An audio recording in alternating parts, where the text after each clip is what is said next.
Oh, hey everybody, Jeff, aka GCurse here.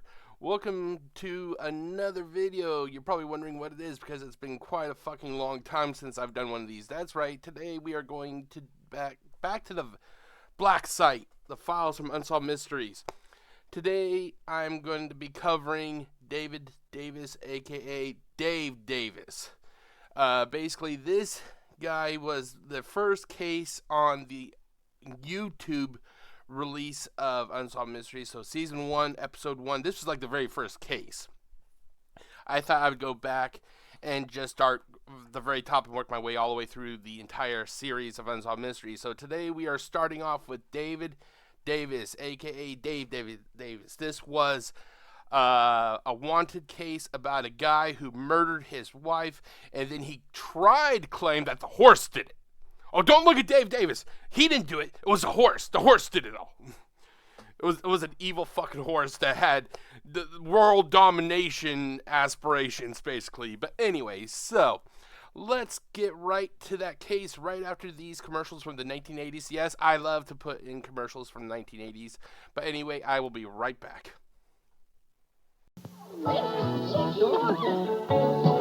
Mighty good, Mr. Weaver. Weaver Chicken Nuggets. It's no surprise kids love them because they're 100% real chicken. Now try new Weaver Teriyaki Nuggets. Mighty good, Mr. Weaver.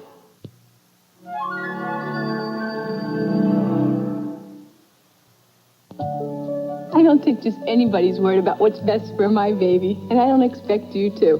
But when I heard that clinical research proved Ultra Pampers was better at keeping skin dry than any thick diaper tested, well, that really meant something.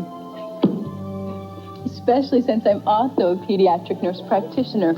And you should know that the National Association of Pediatric Nurse Associates and Practitioners has officially accepted Ultra Pampers. Professionally, this group felt that Ultra Pampers is important for maintaining babies' healthy skin. So they put their seal of acceptance right here. The first diaper to have earned that. Now, I'm not going to tell you what diaper to put on your baby, but as a mother, I'm sure going to put Ultra Pampers on mine. Okay, welcome back everybody. I hope you're all having a great day. As always, if you like what you watch, feel free to leave a thumbs up. You can always leave a comment. Let me know, what is your thoughts of Dave Davis or Dave Davis? I always refer to him as Dave Davis. But what do you think? Do you think he actually did it? Do you think he was innocent? Do you think the horse killed the wife? You know, I'm just trying to be sarcastic with the horse. We all know that Dave Davis killed the wife. It's just fucking stupid that he actually thought he would get away with it. But anyway, so let's switch over. So here we have the Unsolved Mysteries Wiki. This is like my fucking Bible here, ladies and gentlemen. This is like the Bible for me. So I'm going to start it off. I'm going to read the introductory information here. And then I'm going to have my uber sexy secretary. Her name is Jasmine. That's right. It's the e-reader. I'm going to have Jasmine read us the case. And I'll pause every now and then. And I'll give you my thoughts if something pops up, you know. So, Dave Davis. Real name was David Richard Davis. Alias is Dave Davis. He is wanted for murder. He was missing since October 1981. Thankfully, the piece of shit was actually apprehended. So you can actually sleep a little bit sounder in bed knowing that this piece of shit is locked away. Okay, so I'm going to now let the awesome and voluptuous Jasmine start reading for us. So here we go. Come on, Jasmine. David Davis. Ah, for fuck's sake. Edit. David and Shannon Davis. Real name. David Richard Davis aliases. Dave Davis wanted for. Murder missing since. October. She's not the smartest secretary. I actually had it. Oh my god, why does it keep doing that? I actually had it selected for her to start down here, but she ended up starting up here. We're going to have a talk after this recording, ladies and gentlemen.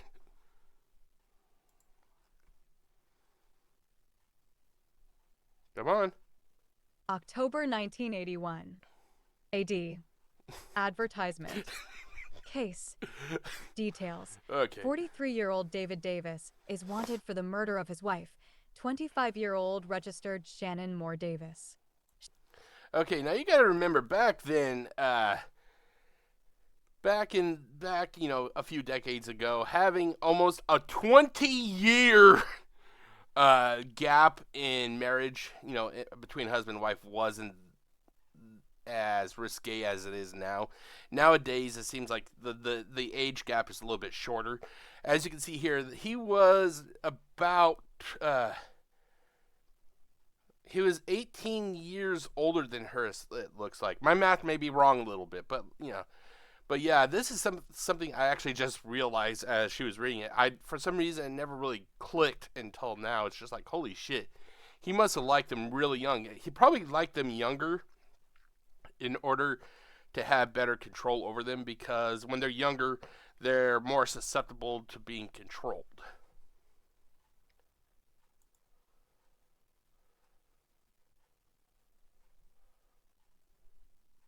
Come on.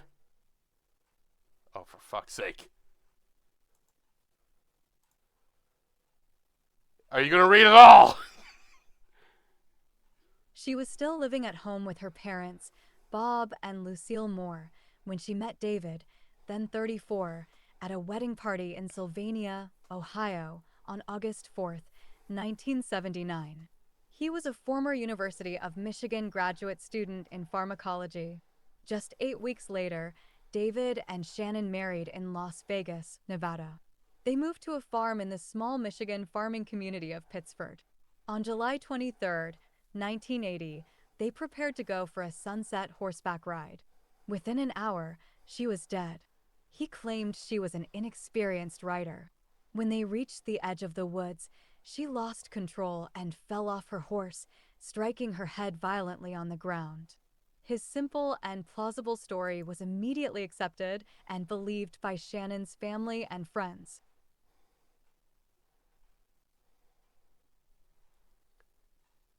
Are you done? Lucille felt that Shannon's marriage...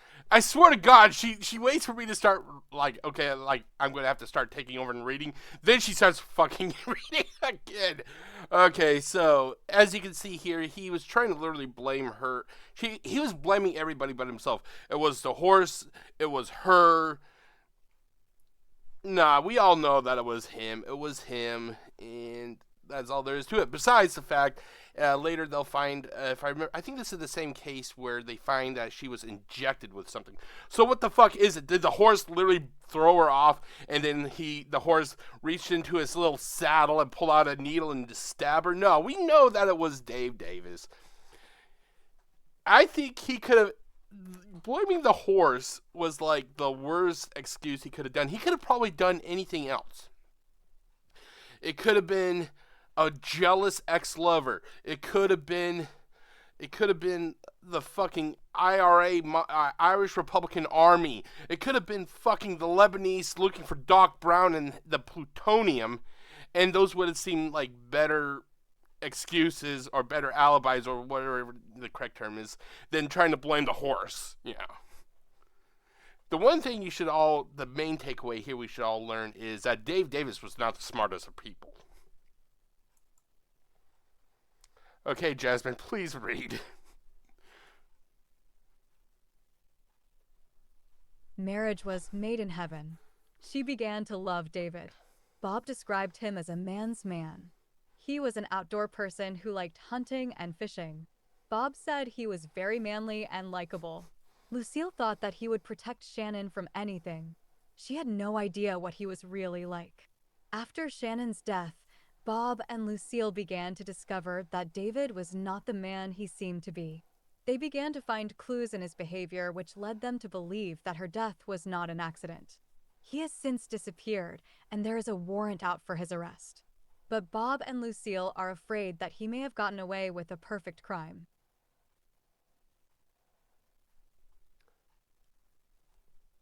At the hospital, Shannon was pronounced dead from the injuries caused by her fall.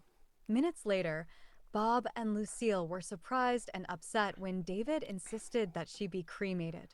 They wanted to take her body... Okay, now this is one of the few things that I kind of have a question about. And me and a friend of mine, his name is Aaron, We actually covered this when we did our Two Friends Watch Unsolved Mysteries case regarding Dave Davis. Now, David Davis was married to his wife. Now, the only thing I have to say is her parents wanted to bury his wife. Dave wanted to have her cremated. Now, when it comes to marriage, doesn't the husband actually have the final say-so? Because he's married to the wife. So that's the only kind of thing that, that kind of left me kind of like scratching my head. It's like, really?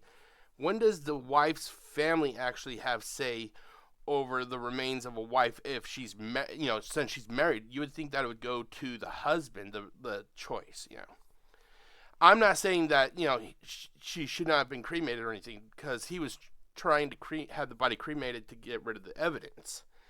It just seems weird that the family would have more say in the wife's final resting place, as I guess you could say it, Okay, Jasmine, please keep on reading. Please. Body back to her hometown of Toledo to be buried there. But David claimed that she wanted to be cremated. Bob and Lucille did not believe that she would have wanted that because it conflicted with their religious beliefs.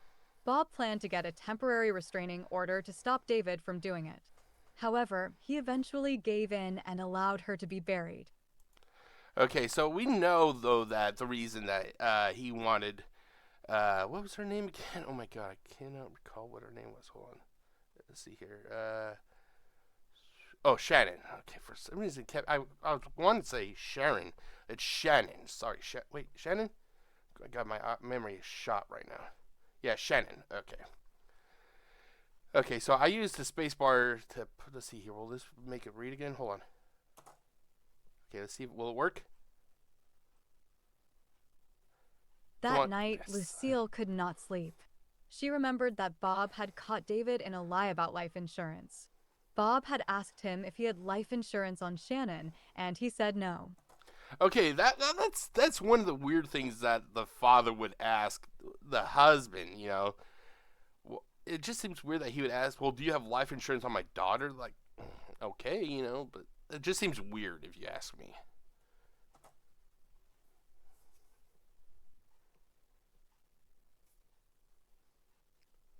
Come on. No. He also said that he was nearly broke. However, Lucille had recalled Shannon telling her the day after her honeymoon that he had taken out a large life insurance policy on her. It expired around the time of her death. That was the first lie that Lucille would pick up, but it would not be the last. 3 days later, Shannon was buried. Bob and Lucille noticed that David seemed unmoved. He did not seem to care that she was dead. After the funeral, they found out that he had lived a life of deceit. Previously, he told them that he was an orphan. However, this was disproven when his parents showed up at the funeral. Whoops! Excuse me, miss and sir. Who may I ask who you are? Oh, we're David's mother and father. He told us he was an orphan. He didn't have any parents. Well, I don't know who those people are. That's the horse's fault. That goddamn horse is trying to set me up. Oh god, this is just going downhill so badly. Well, it's a horse's fault. The apparently the dead parents are now walking into the funeral. Holy shit.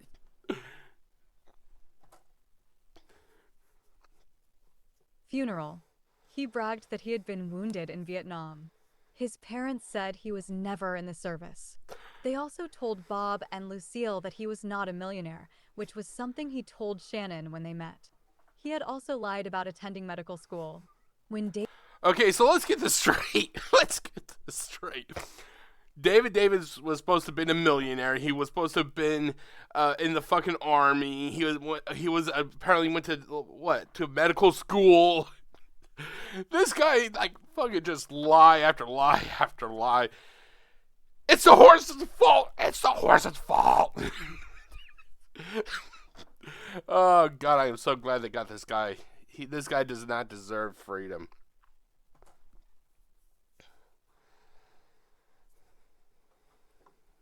David met Bob and Lucille, he told them that he had never been married before. However, he had, in fact, been so for 10 years and had 2 daughters, something Shannon found out about only days before she died. He was allegedly abusive toward his first wife. With all of the lies coming out, Lucille began to wonder if he had killed Shannon. She soon became certain that he had done so. However, she did not know what they could do without any evidence to prove it. 2 days after the burial, 6 separate insurance companies contacted the funeral home. Holy fucking shit. 6 insurance companies. You think he put out a little bit of money on the wife that he planned on never killing? Oh, it's the horse. I swear to God, the fucking horse set this guy up.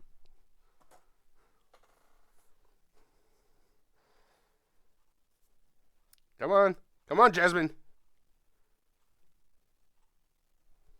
Home, requesting copies of Shannon's death certificate. Her death left David the beneficiary of $330,000. Bob then discovered that David may have been involved in other insurance scams. A few years before Shannon's death, he apparently burned down a farm across the road from his old house. He had allegedly set other fires and faked a head injury when he worked for an automotive company. He faked the injury so that he could collect disability. Bob believed that he was trying to live on insurance money. He got bigger each time, starting with arson and ending, apparently, with murder. At Bob and Lucille's insistence, Shannon's body was exhumed. The medical examiner found injuries on it consistent with a fall from a horse. Indications of an unknown drug, however, were found in it as well. But the medical report still ruled her death an accident. 3 months.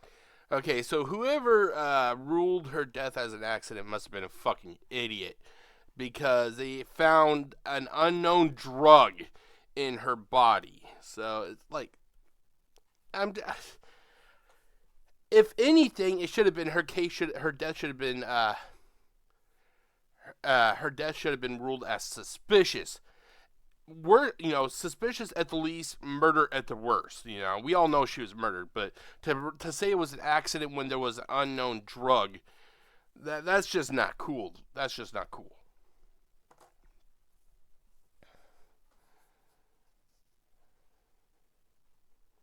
Okay, Jasmine, you may continue. Please. Months later, an article in the Detroit Free Press exposed David's alleged insurance swindles. The case was reopened, and he moved to Florida. Detective Don Brooks was assigned to the investigation. He felt that the information contained in the newspaper article was phenomenal and indicated foul play was involved in Shannon's death.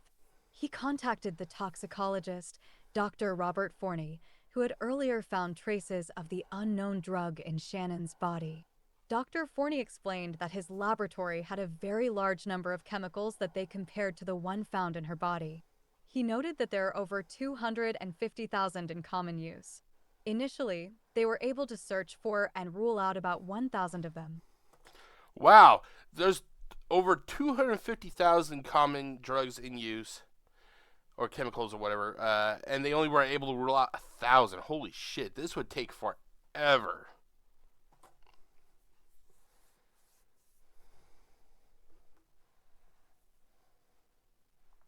You may continue, Jasmine.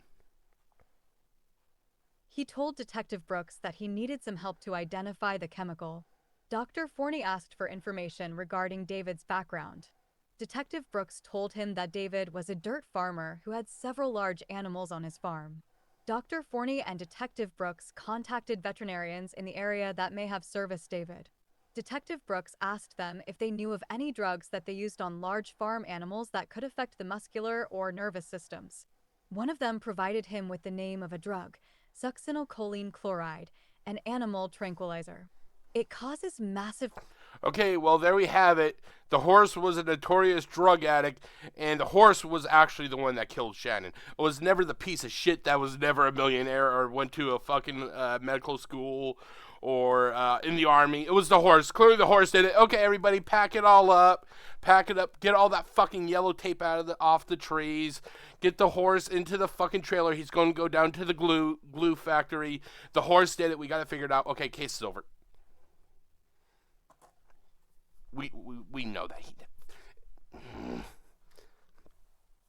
Okay, Jasmine, come on. Massive paralysis of the muscles responsible for breathing. Dr. Forney ran tests on it. It matched perfectly to the sample taken from Shannon's body. Next, Detective Brooks had to connect the drug to David. He determined that several years earlier, David had taken part in a deer hunting camp, at which its members used succinylcholine chloride to hunt deer. Shannon's cousin also reported seeing the drug at their farm, along with several syringes. Shannon was exhumed a second time. 2 injection marks were found, one on her shoulder and one on her wrist. Several bruises were also found there. Samples taken from the second autopsy were also found to contain succinylcholine chloride. Detective Brooks contacted Bob and Lucille and told them that they had enough evidence to arrest David.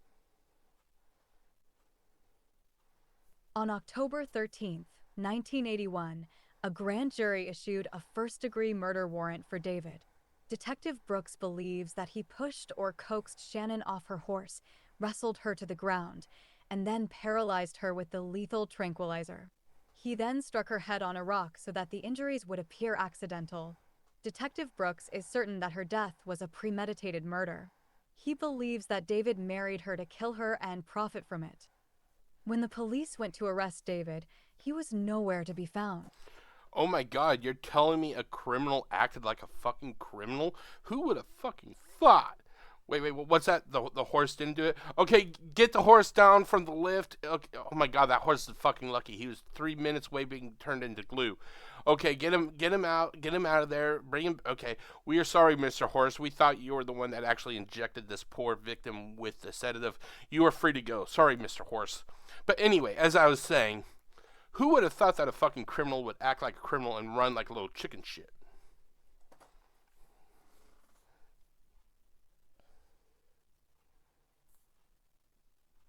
Come on, Jasmine. I know you can do it. Come on, girl. Come on. Found. Thank you. They came close to capturing him in Port-au-Prince, Haiti, on Christmas 1981, but he fled, leaving behind his sailboat. Lucille wants him to get caught and locked up for what he did to Shannon. She wants him to feel at all times that they are breathing down his back. She will not let go until he is caught. She knows it will not bring Shannon back, but she wants him to be put away so that he cannot hurt anyone else. Extra notes. This case first aired on the November 29th, 1987 special number 4 episode. It was updated on the January 25th, 1989 and February 11th, 1990 episodes. It was later reprofiled in the Dennis Farina hosted series on the October 30th, 2008 and July 17th, 2009 episodes. So this case alone has spanned over 20 years. That's how much time and dedication the people who put together this show. I'm not talking about the fucking owners. Though the owners can go get fucked for all I care. But the people who actually did all the grunt work, that tells you how much they were invested in this case to have so many updates and everything.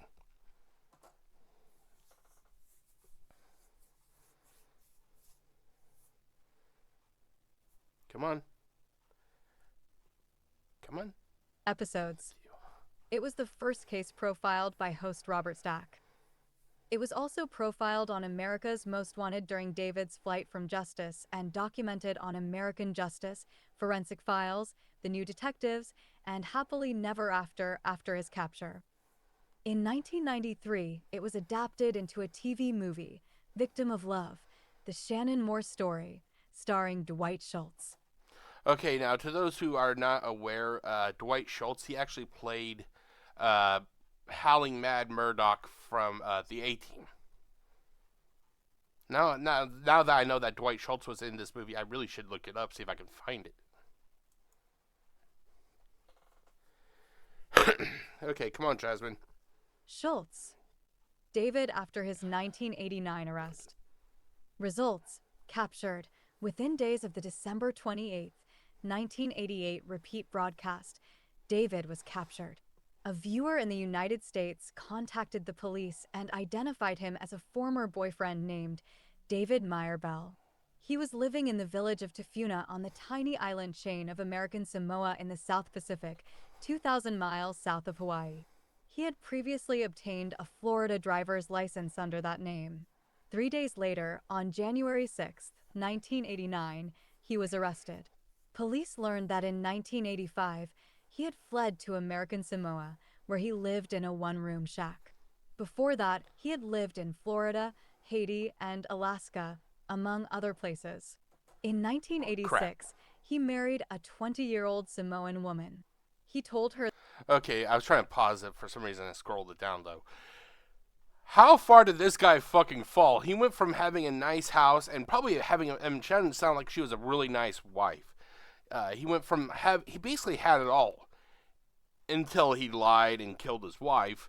But he went all the way from that to living in a one-room shack.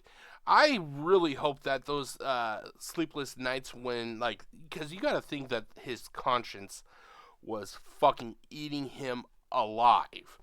I really hope that he would lay in bed at night in that one-room shack and just kind of regret the life choices, that he made.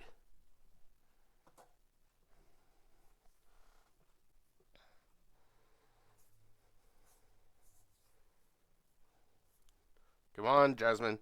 You can do it. Come on, we're almost done. In November 1989, David went on trial. An ex-girlfriend testified that several years prior to Shannon's murder, he had told her about a murder that had been committed using succinylcholine chloride. He said using the drug to commit murder would be the perfect crime. Another ex-girlfriend claimed that they dated before and after he was married to Shannon. A week before the marriage, he told the girlfriend that he would not see her for a year because he was doing something dangerous that would make him $200,000. A month before Shannon's murder, he told her that his assignment would continue for a few more weeks.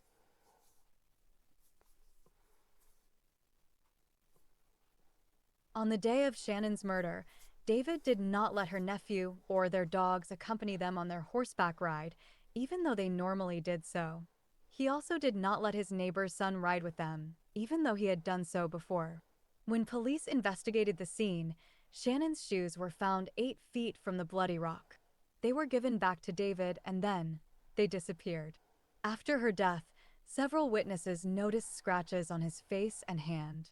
Shortly after the funeral, he went on a trip with his second ex-girlfriend, but did not tell her about Shannon's death.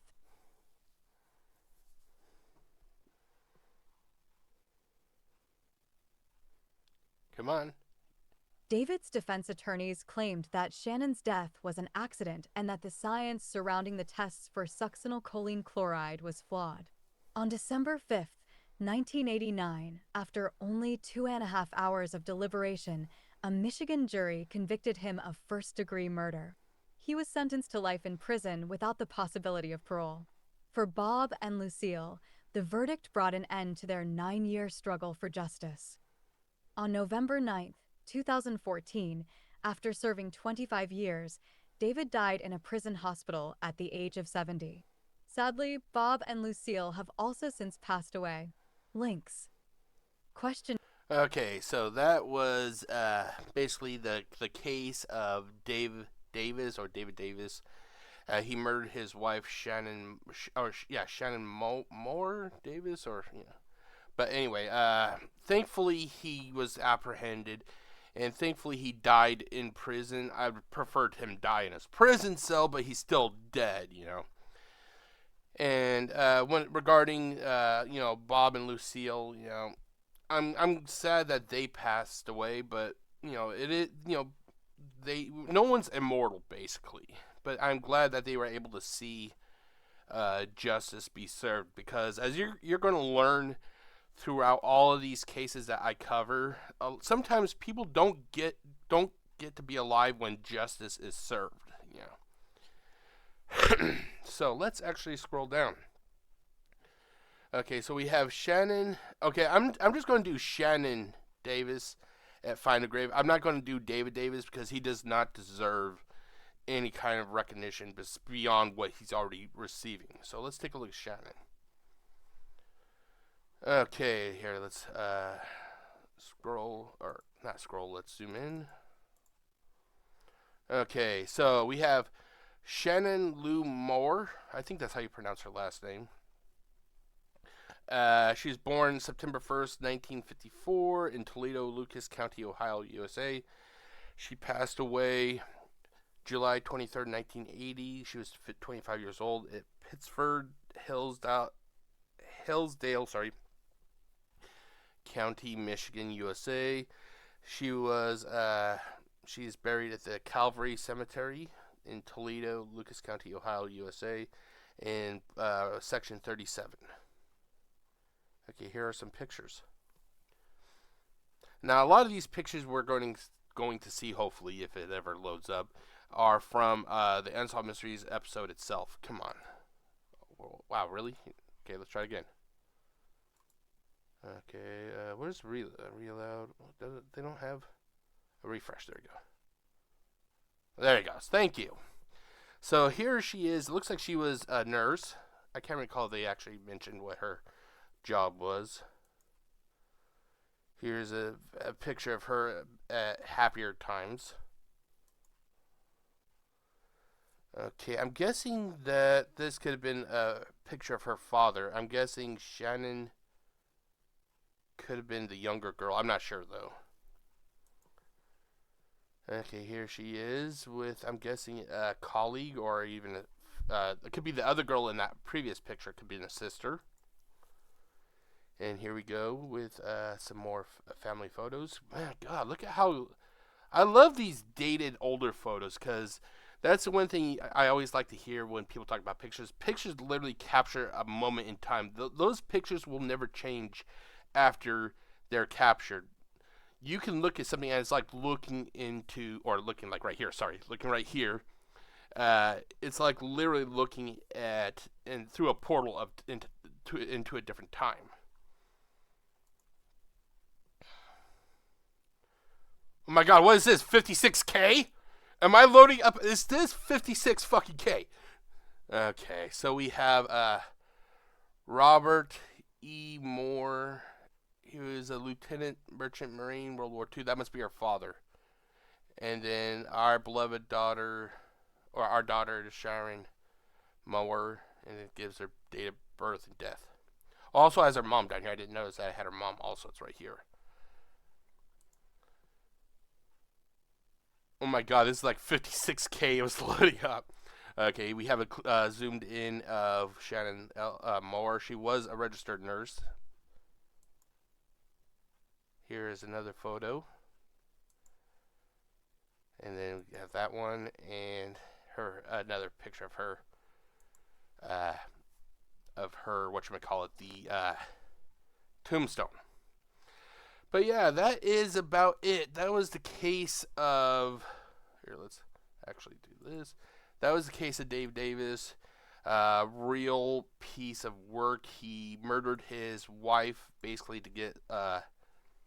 murdered his wife Sharon to get $330,000 of life insurance, and then he tried to blame it on the horse, basically.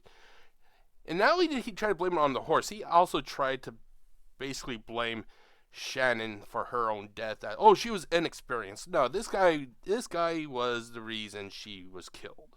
Let's not look past the fact that he injected her not once but twice with an animal tranquilizer.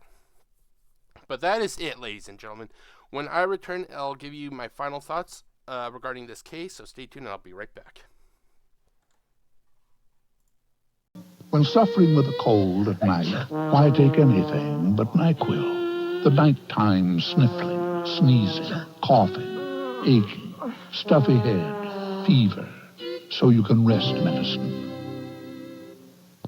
It's coming. The fastest way to win $10 million. It's the Publishers Clearinghouse Sweepstakes. The winning number will be announced January 29th. Watch your mail for this house. Only Publishers Clearinghouse can give you $10 million so fast. So enter.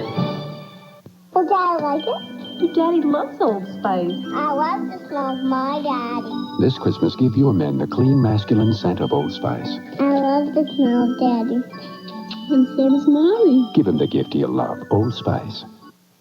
Someday, the NFL plays here when the Jets battle the Bengals. Before your team takes the field, our team hits the air. NFL 86.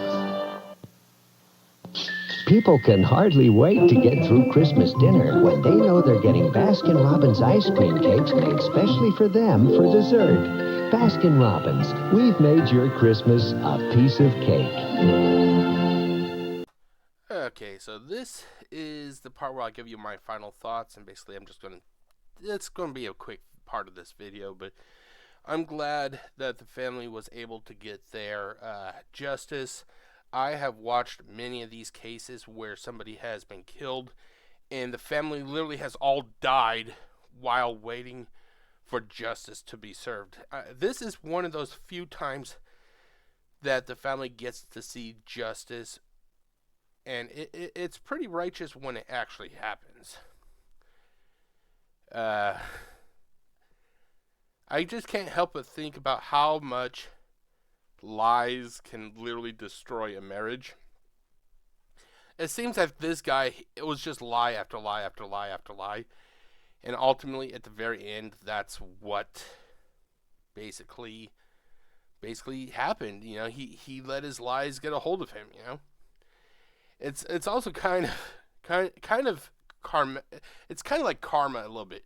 He literally went from a decent to almost high way of living to having to hide in a one-room shack. If that's not karma, I don't know what is, ladies and gentlemen. But yeah, so that is about it. I'm going to back on out. Now, as always, if you liked what you watched, feel free to leave a thumbs up. Leave a comment. What do you think about this case? Do you think the horse actually did it? I'm pretty sure that there is a very small group of people out there that probably thinks, yeah, that fucking horse was psychotic. That horse did it. But anyway, if you like what you watch, feel free to leave a thumbs up. You can subscribe, leave a comment. If you liked the commercials that were in this video, you can always find those commercials in the at the 80s Commercial Vault. It's a YouTube channel. I'll actually put that information in the description below. But that is it. So stay tuned, and I will have the next Black Site Files coming up. So I will see you all later. Until next time, my name is Jeff, aka GCurse, wishing you all a great day. Stay safe, everybody. Peace out.